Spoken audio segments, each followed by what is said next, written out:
Dan yang masih percaya dengan Ba'alawi sebagai zuriyah Nabi secara emosional, tradisional, turun dari 46% menjadi 35%. Ya, itu turun 11% selama periode September, Oktober, November, Desember, selama 4 bulan. Oke. Kemudian yang skeptis, ya, atau tidak percaya klaim cucu Nabi tanpa verifikasi ilmiah, artinya yang pro dengan tesis Imat, itu naik dari 40 menjadi 45%.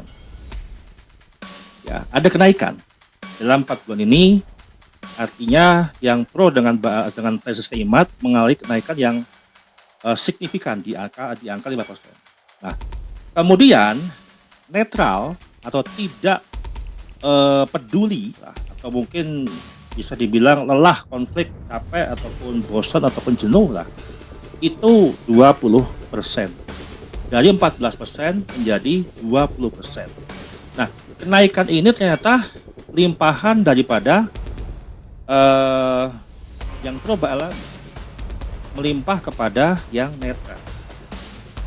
Kalau saya lihat polanya selama beberapa kali saya riset, mereka menempatkan diri dari pindah yang tadinya pro Ba'alawi, pindah kepada yang netral dulu. Maksudnya di posisi tengah-tengah, sambil melihat dan mengamati. Ya, sambil melihat dan mengamati perkembangan ke depan, dan nantinya yang netral itu biasa pindah kepada yang pro tesis Imat. Ini pola yang sudah saya amati selama kurang lebih 1 tahun, ya, pola-pola ini.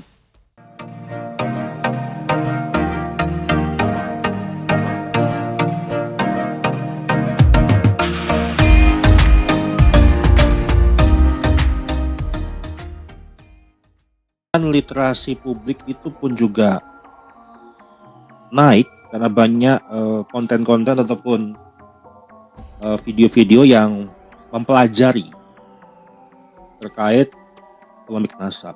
Karena polemik nasab itu secara keseluruhan itulah laboratoriumnya publik. Ya, laboratoriumnya publik. Sedangkan sosial media itu adalah laboratorium data. Jadi ini sangat sinkron. Siapapun bisa meneliti nasabnya Ba'alawi. Dan yang paling penting, otoritas simbolik yang tidak lagi otomatis orang mudah percaya. Kok dulu Habib datang, ya kan, dengan kelompoknya, datang ke kiai-kiai mendawir, terus kemudian cerita, saya Fulan bin Fulan, saya mau minta dibantu untuk dana, ya kiai-kiai itu langsung memberi dan percaya saja gitu ya. Nah, sekarang ini sulit untuk mereka memberikan sebuah klarifikasi. Kalau tanpa dengan data, itu kan sulit untuk membendung, ya, membendung umat yang tadinya itu terdoktrinasi, atau yang tadinya itu mengetahui bahwa Ba'alawi cucu Nabi, dan supaya mereka tidak menyeberang kepada pemikiran akal sehat, dan kemudian Ba'alawi memframingnya di media sosial, itu sudah sangat sulit untuk dilakukan. Nah, itulah sebabnya apapun postingan-postingan Ibin, ya, atau akun-akun pro Ba'alawi hari ini, kalau saya lihat di Facebook, ya, yang paling banyak lah saya melihat, ya, bagaimana framing-framing itu dibentuk, ya, kemudian mengcover seorang kiai, bahkan Imat atau apa gitu kan, terus dibuat meme tentang kelompok Mukimat, dan ini banyak nih, saya lagi buka di Facebook, ya. Nah, jadi udah nggak berlaku lagi lah gitu. yang digunakan oleh akun-akun Perubahan Alawi hari ini gitu ya, memframing di sosial media yang sebenarnya publik itu sudah makin menjauh terhadap simbol-simbol itu, makin jauh terhadap sebuah framing yang lebih kepada sentimen personal, nggak ada hubungannya, memframing misalkan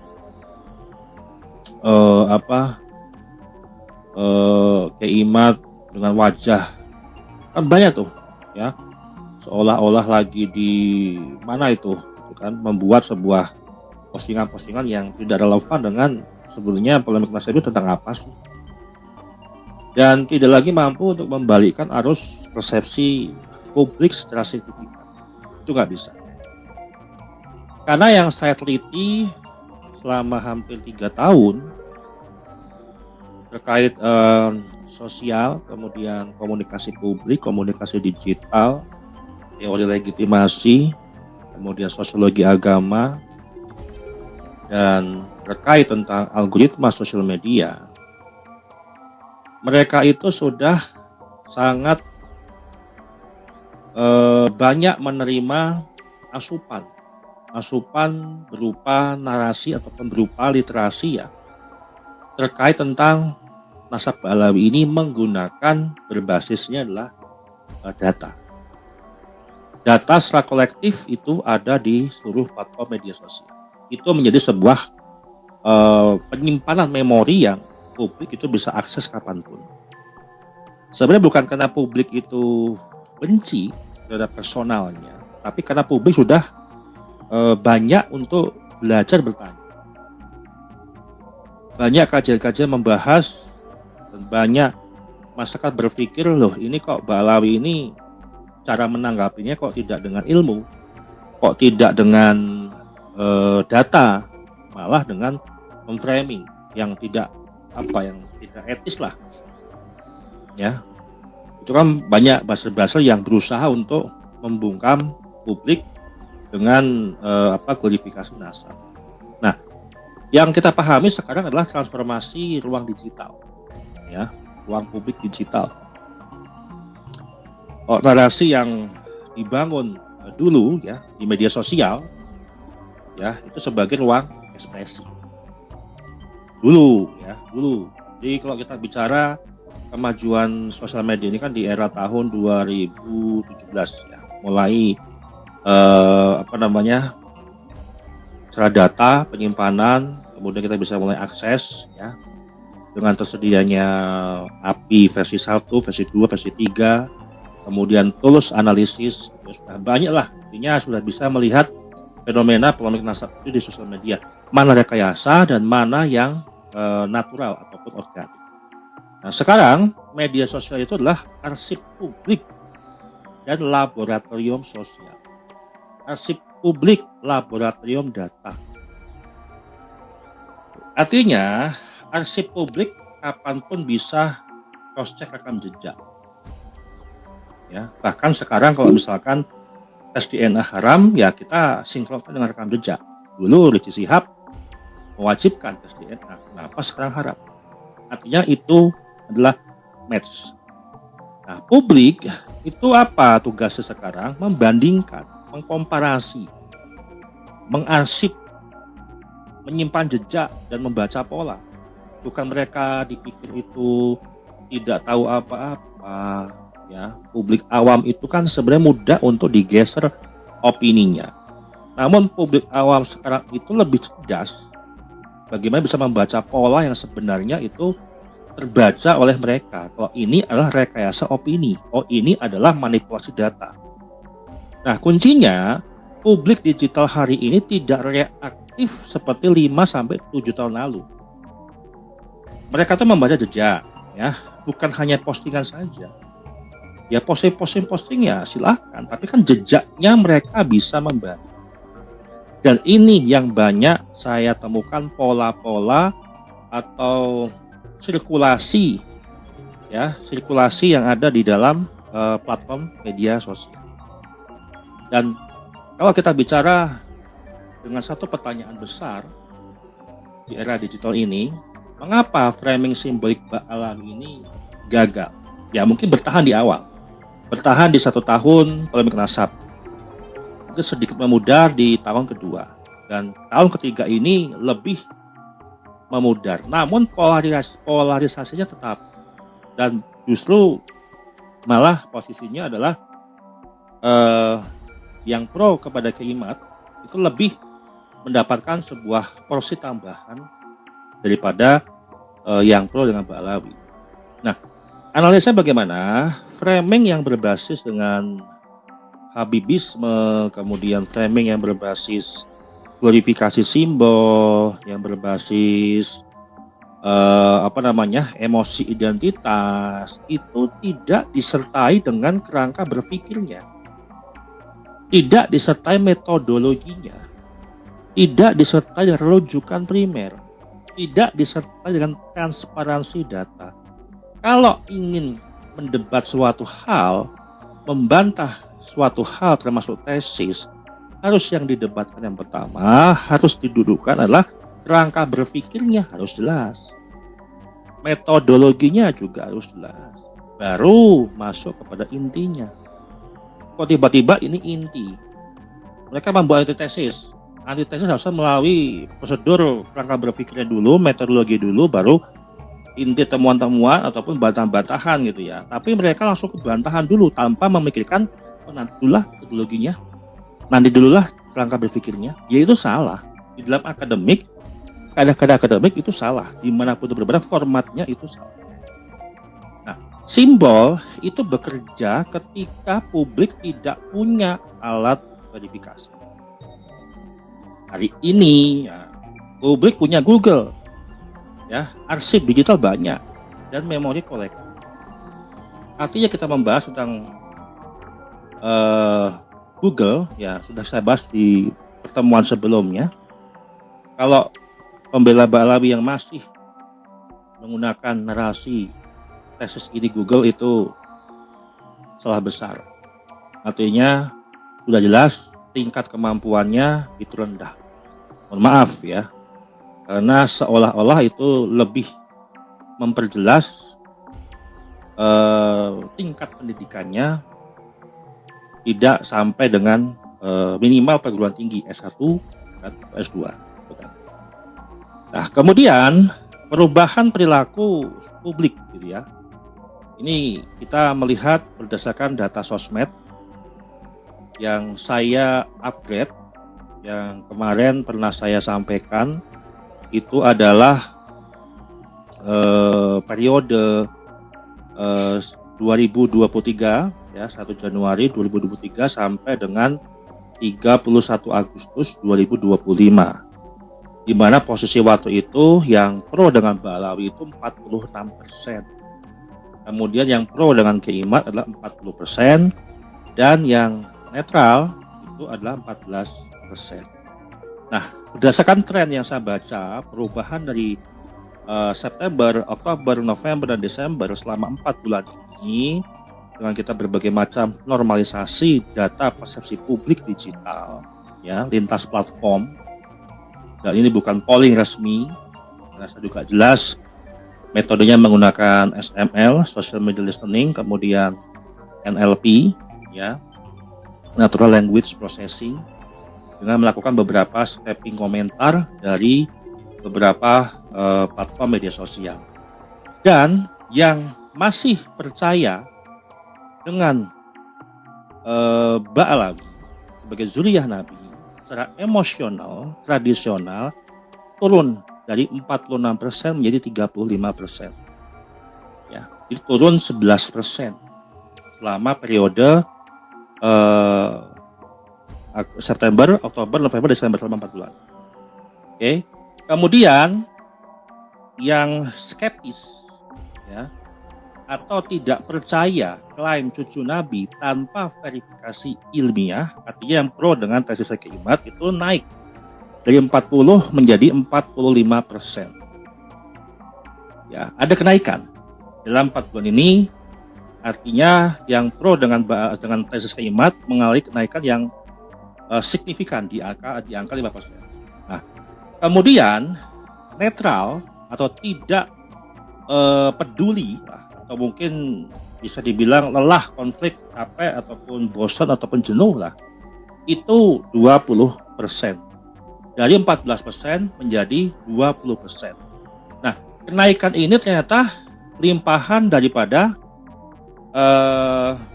yang proba alami melimpah kepada yang netral.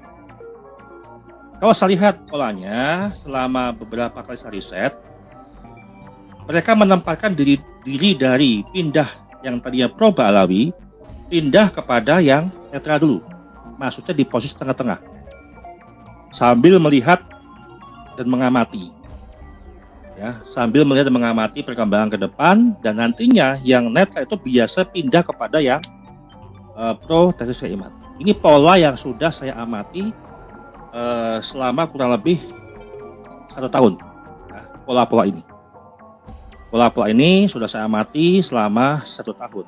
Nah, yang saya mau berikan catatan penting untuk teman-teman semuanya, ya, supaya bisa publik itu memahami arti daripada riset saya ini bukan angka absolut, ya, tapi pola dominan diskursus yang konsisten di berbagai macam platform media sosial.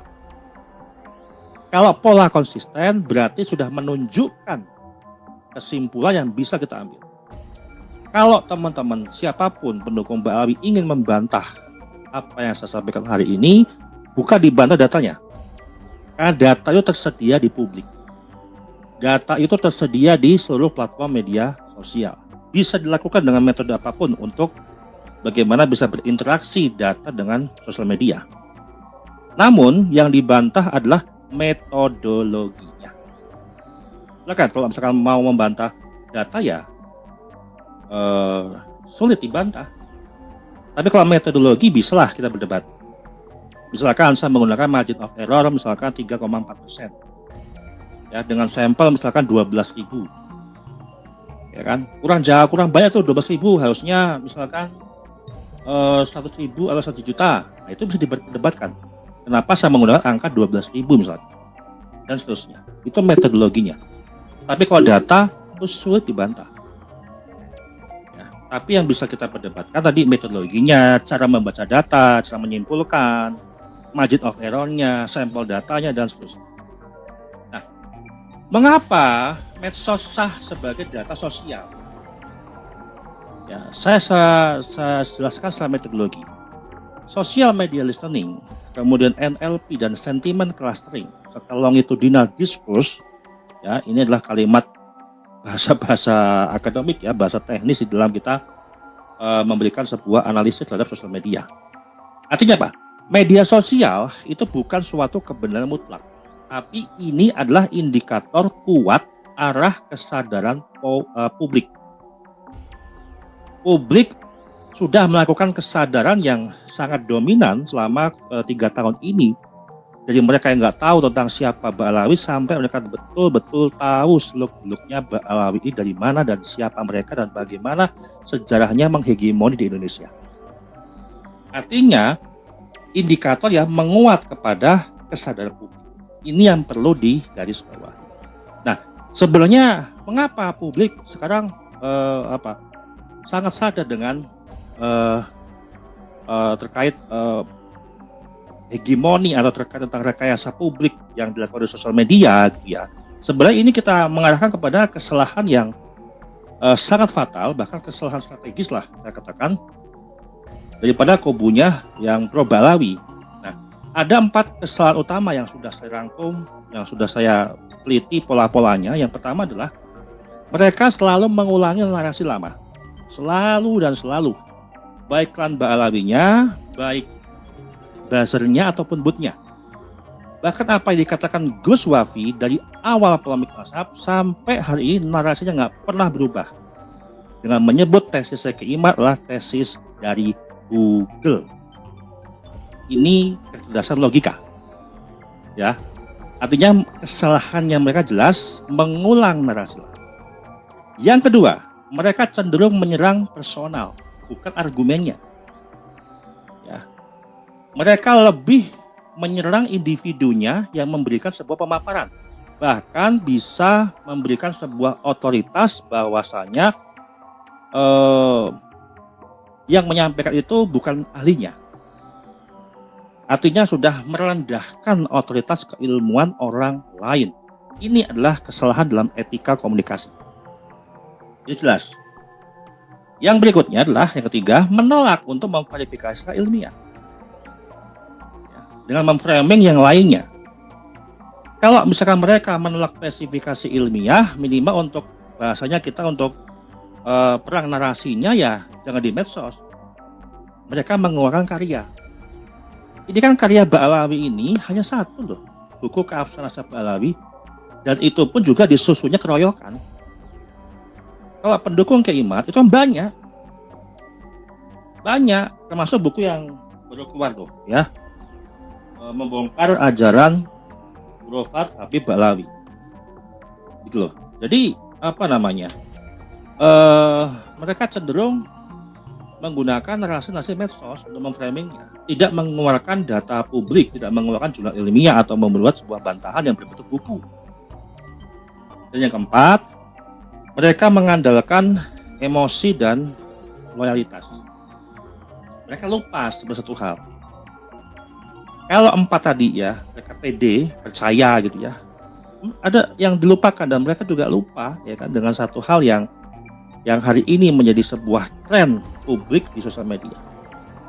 Bahwa publik hari ini tidak lagi takut untuk bertanya. Dulu nanya Habib Sunnah. Dulu mengkritik Habib itu tidak bagus. Adab terus dijaga dan seterusnya. Anti kritik lah. Sekarang publik tidak takut lagi bertanya. Ya. Nah, mengapa publik gak takut bertanya? Ya kebenaran sudah mereka tahu, mereka pahami, data-data memverifikasi, mereka mempunyai banyak memori kolektif yang sudah mereka simpan sejak lama. Bahkan orang-orang yang sekarang berubah haluan tidak mempercayai Habib Cucu Nabi, terus kemudian mereka lakukan membuat konten pertama di YouTube mereka, itu sah-sah aja. Siapa mau bisa kok. Sekarang dulu susah. Bahkan berbicara speak up di tempat umum susah. Ini adalah akibat daripada Kiai Imad membuka keran untuk membuka kesadaran umat. Nah, mengapa postingan-postingan yang tadi saya sampaikan seperti kibin-kibin ini sudah nggak lagi efektif? Yang pertama adalah saturasi narasinya. Saya menganalisis dari saturasi narasinya. Over exposure, kontradiksi internal, metode kok bisa kontradiksi, sah untuk menafikan nasab pihak lain, tapi ketika metode itu diuji ke nasabnya mereka tolak, itu kan kontradiksi dan efek backfire. Nah, di era digital semakin keras untuk memaksa, semakin cepat kehilangan legitimasi. Ini adalah bagaimana strategi digital harus mereka rubah kalau mau, tapi terlambat. Publik cerdas, nggak bisa. Sekarang udah ya kalau dibilang tinggal ampasnya aja, loh. Oh nggak bisa melawan kecerdasan publik hari ini. Dan tahun ini di akhir tahun 2025 bahwasanya menandakan sebuah kematian otoritas simbolik, ya, baik legitimasi, kemudian baik hegemoninya, pendawiran, ya, kemudian pengkultusan dan seterusnya. Dan hari ini otoritas itu tidak lagi bisa diwariskan dan harus diverifikasi. Jadi nanti intinya anak-anak Ba'alawi yang sekarang masih bayi atau masih berumur balita atau yang masih kecil, nanti ketika dewasa itu akan melihat sejarah bahwa sudah selesai otoritas terkait simbolnya Ba'alawi. Jadi mereka yang masih kecil ini untuk di masa depan tinggal melihat sejarah kelam yang dilakukan oleh klan Ba'alawi yang menghegemoni di Nusantara. Dan yang saya sampaikan di sini kesimpulannya, ya kan, perbedaannya apa ketika data saya tampilkan di Agustus tahun lalu, Agustus kemarin, dan yang saya tampilkan hari ini. Ya, di bulan Agustus kemarin ke belakang sampai awal Januari 2023, framing itu masih efektif. Konflik masih emosional. Nah, hari ini ya, publik itu lebih dingin, lebih analitis, lebih skeptis. Sehingga bisa kita ambil kesimpulan besar, yang berubah itu bukan datanya. Data nggak pernah berubah. Nggak pernah berubah, rekam jejak masih ada di situ kok. Tapi yang berubah adalah cara berpikir membaca data itu. Ya. Yang berbeda adalah cara mereka menganalisa data. Intinya di situ. Dan mengapa opini tanpa metode tidak lagi bisa dipercaya di sekarang ini? Karena opini itu kita bisa katakan ya boleh keras lah, boleh frontal, boleh provokatif lah. Tapi kalau tanpa metode, intinya itu ya, tanpa metode itu hanya hanya getaran-getaran yang nggak jelas lah disampaikan. Ya karena kalau misalkan ngomong banyak tapi tanpa metode, ya itu abaikan saja. Dan ini adalah sebuah pergeseran arah literasi keilmuan dengan fenomena diskusi kitab, bedah data, arsip sejarah, riset filologi, kemudian debat akademik, gitu kan. Dan publik bertanya, mana bukunya, mana metodologinya, ada nggak bukti verifikasinya? Yuk langsung aja tes DNA dan seterusnya. Artinya publik itu sudah bergeser ya ke arah yang lebih baik, ke arah literasi keilmuan. Dan bagaimana masa depan tentang narasi nasab ini? Ya prediksinya kalau kita bisa di medsos ya hanya sebagai pengantar saja. Ya. Dan buku ataupun riset itu penentunya. Nah, artinya kalau di narasi nasab yang akan ada nanti di tahun-tahun depan ya mereka harus banyak melakukan riset kalau mau mempertahankan. Tapi sangat sulit untuk meriset. Karena sampai hari ini buku tentang antitesisnya Bali baru satu yang keluar. Artinya mandek.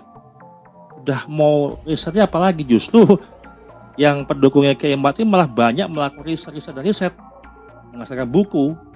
Artinya apa? Masih banyak bisa digali daripada laboratorium publik ini seperti Klan Balawi. Dan intinya hari ini ya yang berubah itu bukan hanya soal persepsi publik, yang berubah adalah cara umat untuk menggunakan akalnya. Dan di era ini framing tanpa ilmu serasa sudah nggak lagi cukup gitu loh. Publik tidak sedang membenci siapapun sebenarnya. Membenci personal juga enggak ya, membenci Habib juga enggak ya. Tapi publik itu lagi belajar untuk berpikir. Dan mungkin saja itu yang paling menakutkan. Bukan karena klaimnya dibantah, tapi karena klaim itu akhirnya diuji. Demikian dari saya. Terima kasih.